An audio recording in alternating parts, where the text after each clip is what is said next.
fuel oil tank cleaning. Ang taas pala nito. Pero tawa-tawa lang para hindi halatang takot ka. Takot ka sa heights.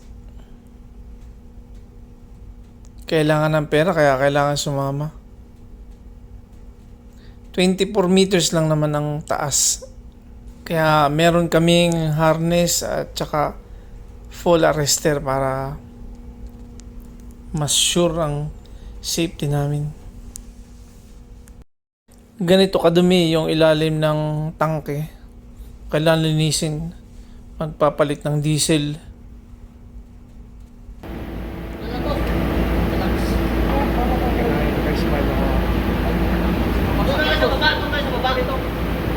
Yung ano men, yung sling.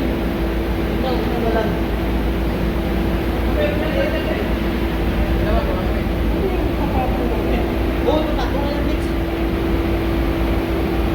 Kaya talian, para liwanag tayo. Dalawang full arrester ang ginamit namin para hanggang sa ilalim. Kakabahan ka talaga sa unang baba mo.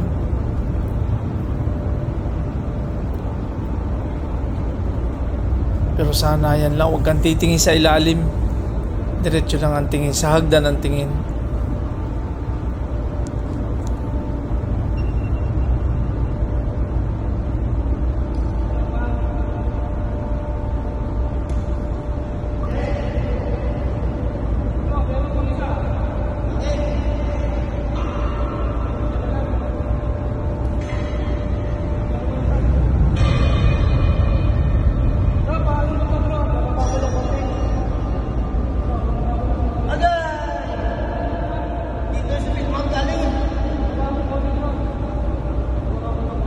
Si Big Boy yan, boss?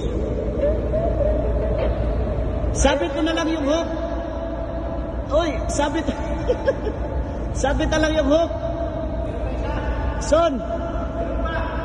Sabit na lang. Ah, meron pa? Ah, meron pa isa. Pasabit na lang yung hook. First. First, paki-area mo na lang.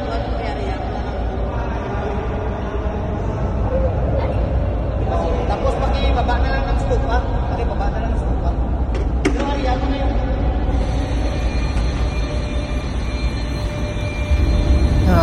Tapos na namin itong linisin.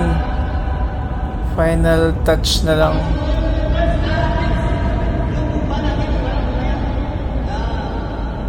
Madaling maglinis, ang mahirap yung bumaba ng tangke. Nakakatakot.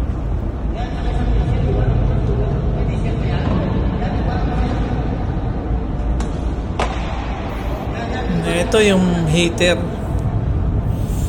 So, hindi na rin ito magagamit dahil magpapalit ng diesel.